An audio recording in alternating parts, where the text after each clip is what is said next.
उत्सीदेयुरिमे लोका न कुर्यां कर्म चेदहम् शंकरस्य च कर्ता स्याम् उपहन्यामि माः प्रजा।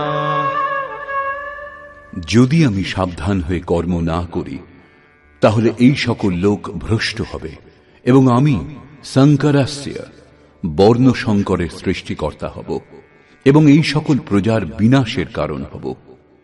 স্বরূপে স্থিত মহাপুরুষ সতর্ক হয়ে যদি আরাধনাক্রমে প্রবৃত্ত না থাকেন তাহলে সমাজ তার অনুকরণ করে ভ্রষ্ট হয়ে যাবে। তিনি না করলেও তার কোনো লোকসান নেই, কারণ তিনি আরাধনা সম্পূর্ণ করে নিবৃত্ত হয়েছেন। কিন্তু সমাজ তো এখনো আরাধনা আরম্ভই করেনি।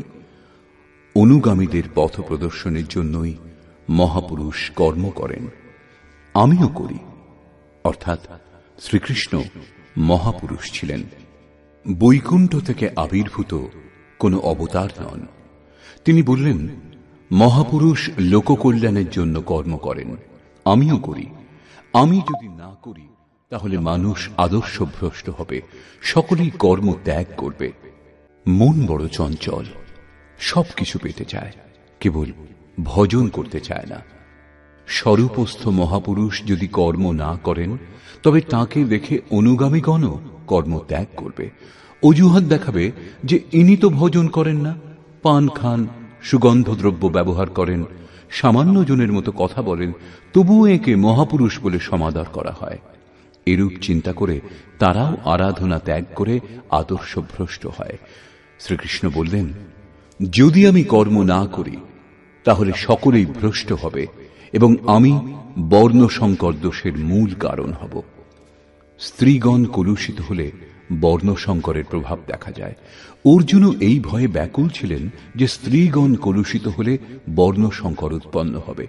কিন্তু শ্রীকৃষ্ণ বললেন, যদি আমি সাবধান হয়ে আরাধনায় রত না থাকি তাহলে বর্ণ সংকর দোষের মূল কারণ আমি হব। বস্তুত আত্মার শুদ্ধ বর্ণ পরমাত্মা। নিজের শাশ্বত স্বরূপের পথ থেকে ভ্রষ্ট হওয়াই বর্ণ সংকরতা। স্বরূপস্থ মহাপুরুষ আরাধনা ক্রিয়াতে প্রবৃত্ত না থাকলে অনুগামীগণ তাকে অনুকরণ করতে গিয়ে ক্রিয়ারহিত হয়ে যাবে, আত্মপথ থেকে ভ্রষ্ট হবে, বর্ণ সংকর হয়ে যাবে। তারা প্রকৃতির মোহে মুগ্ধ হবে। স্ত্রীগণের সতীত্ব এবং জাতির শুদ্ধতা এগুলি সামাজিক ব্যবস্থা, অধিকারের প্রশ্ন। সমাজের পক্ষে এর উপযোগিতাও আছে, কিন্তু মাতা পিতার ভুলের